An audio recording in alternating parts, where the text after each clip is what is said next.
that you might not have known about me is that I am a huge Star Wars fan. I love Star Wars so much. Star Wars is amazing. I love Star Wars. I love Star Wars. I love Star Wars. Just roll the intro. This isn't very funny.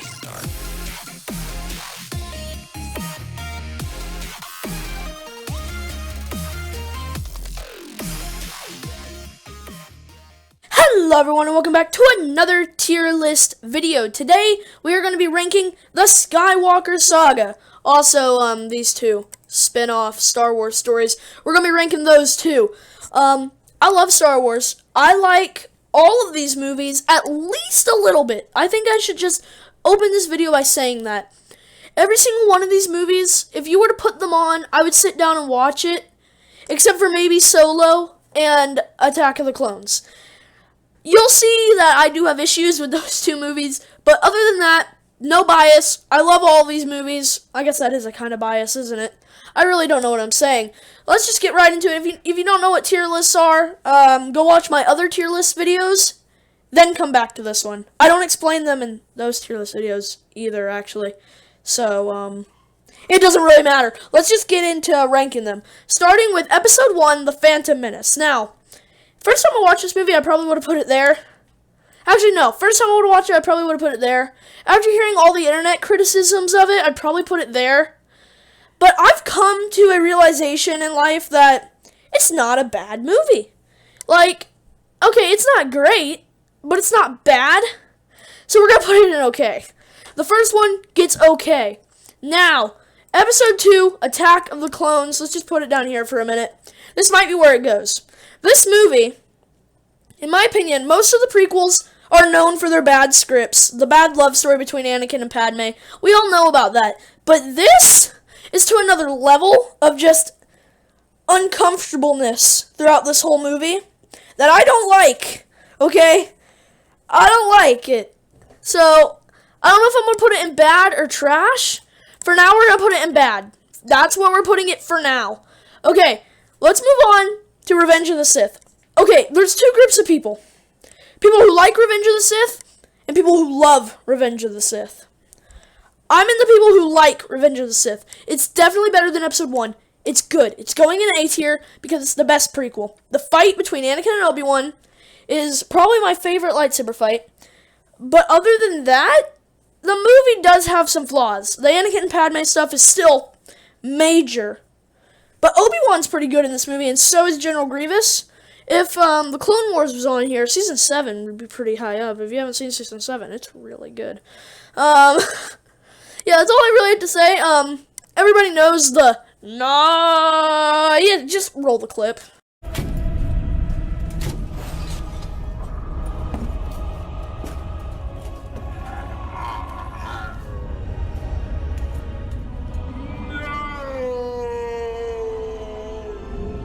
Yeah, that. It's cringy, okay? We all know it's cringe. Let's move on to Solo. Is Solo worse than Episode 2? No. Episode 2 is going down to trash and Solo's going in bad. That's what we're doing, okay? Solo isn't good, in my opinion. I know some people who will argue with me about this, and they love Solo. I don't like Solo, a Star Wars story. I don't. It just seemed like a movie that was wasting time and explaining things that didn't need to be explained. That's all I have to say about it. Rogue One, on the other hand, might go in the good tier. A lot of these movies are going to go in the good and okay tier. Okay, I'm just going to straight up say it. A lot of these movies are going in the good and okay tier. And at the end, I will, move things around just because at the end, seeing them all together, I'll have to decide. So, for now, I'm putting them on par, Revenge of the Sith and Rogue One. I like Rogue One. It's good. It's a good story, okay? And I like it. Let's move on to A New Hope. A lot of people might put it here. A lot of people, I don't think anybody put it there. Some people put it in okay. Some people put it in bad. You have to think the effects in this movie are really outdated today. Then this movie was great. This movie still has a good story and is a good movie. I'm putting it only in okay. I'm putting A New Hope, Episode 4, the first Star Wars movie, in only okay. But that is because every single movie improves upon it. That's my opinion. We're moving on to Empire Strikes Back. I remember the first time I watched this movie. I wasn't around. I wasn't born when this came out in theaters. But I watched the movies 4, 5, 6, 1, 2, 3, and obviously everything else after that, 7, 8, 9, Rogue One, and Solo. I watched them in release order. That's how I've done it. That's how I think people should do it, is watch in release order. Okay? I know some people are like, oh, just watch 1 through 9. No. Watch 4, 5, 6, 1, 2, 3, 7, 8, 9. Because then the Darth Vader reveal in this movie is so much better. Because it's not really a reveal. I remember the first time I watched this movie, blew my mind. Blew my mind. I had no clue. I had no clue that Darth Vader was going to be Luke's father.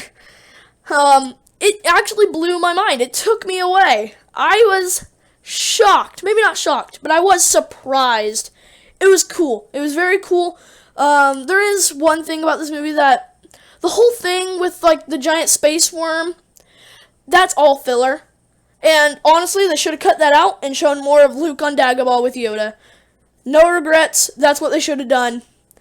Let's move on to Return of the Jedi. A lot of people, this is their favorite. Space battle in this movie? Probably the best space battle in all of Star Wars. We're throwing it up here in the good tier. Okay, not perfect. Good. Okay, it's good. The Return of the Jedi space battle's amazing. The throne room battle between Luke and Vader is really good. I believe this is the first movie where we see the Emperor, like, IRL instead of just a space hologram. And, you know, it's cool. He's cool. Now, the thing with Return of the Jedi is a lot of people have issues with the Ewoks. I don't have an issue with the Ewoks. My opinion, Ewoks are fine. You know? Do what you want. Have as many Ewoks as you want. But, now, let's move on to the sequel trilogy. This one's controversial, so I'm going to sit down for this one. You probably didn't know I was standing up. I was standing up. Now I'm sitting down, because there's some, like, hot takes on these movies. Some people really like these movies. Some people really don't like these movies, so I need to be careful here and speak very carefully. Force Awakens, in my opinion, is a really good movie. Now, at one point, it was my favorite Star Wars movie. Is it still? No. We're gonna put it in perfect tier because it is really good. The Force Awakens is really good. It was the first time Star Wars came back since, well, it'd been 10 years, I think. Yeah, it'd been 10 years since a Star Wars movie came out, and it was a good return. An introduction of Rey, Finn, Poe, the Resistance, Kylo Ren. In this movie, well, every single movie, all 3 of the movies, Kylo Ren is great. Rey is good in 7 and some of 9. But, no, yeah, I think this belongs up here. This is where this movie belongs. Last Jedi. It doesn't belong in trash. I know there's some people who'd put it in trash, but let's have a real talk for a minute. Okay? Everybody settle down by the campfire, and let's talk. The Last Jedi belongs in the C tier. Okay? You can argue with me, F tier, and if you argue with me long enough, I'd probably agree with you. Because there's a lot of stuff wrong with this movie. You know what? There's some people, you argue with me for long enough, you can probably get me up to the okay tier. Never good, never perfect. The Last Jedi is just not great. Rian Johnson, he made some decisions that weren't the best for the saga, especially compared to what J.J. Abrams was doing, and that really put a dent in the okay movie that is The Rise of Skywalker. Because J.J. Abrams literally, the beginning of 9 is so fast because they're trying to reverse episode 8. They're just trying to forget everything that happened in 8. It's like, oh, Rey's parents don't matter? Episode 9 starts? Oh, wait, no, they do matter. They do matter, we promise. And it's like, you're wasting our time by not having a full set-out story. These 3 movies were not planned from beginning to end. Nobody can say, when The Force Awakens came out, that they had planned Rise of Skywalker and Last Jedi would happen the way they did. There's no way. Because it's just clear that that's not how it was. So, these are my movies. I'm going to move them around, and we're going to kind of find out what the final decision is for my Star Wars tier list. Okay, I'm only making one change. And that's that. That's the only change I'm making. Other than that, you might be able to argue that this goes up to good, but I don't think you can. I think this is my definitive Star Wars tier list. So in the S tier, we have The Empire Strikes Back, The Force Awakens, and Revenge of the Sith, Episode 3. Then in the A tier, we have Rogue One and Return of the Jedi. In the B tier, we have The Phantom Menace, A New Hope, and Rise of Skywalker. In the C tier, we have Solo and The Last Jedi. And in the F tier, we have Episode 2, Attack of the Clones. What do you guys think? Do you agree with me? Do you disagree? I kind of hope you disagree. And if you do disagree, tell me in the comments below. I want to know, which Star Wars movie is your favorite? And which Star Wars movie is your least favorite? And tell me why also. I'll respond to any and every comment I get that is like telling me their thing. And you know what? Your opinion is your opinion. This is my opinion. Am I right? I'd say so, but, you can disagree if you want. And if you enjoyed this video, hit that like button, subscribe. Thank you for watching to the very end of this video. You're awesome. And like I said, leave a comment telling me. If you leave your ranking in the comments below, I will respond to you. And I will see you in the next one. Goodbye now.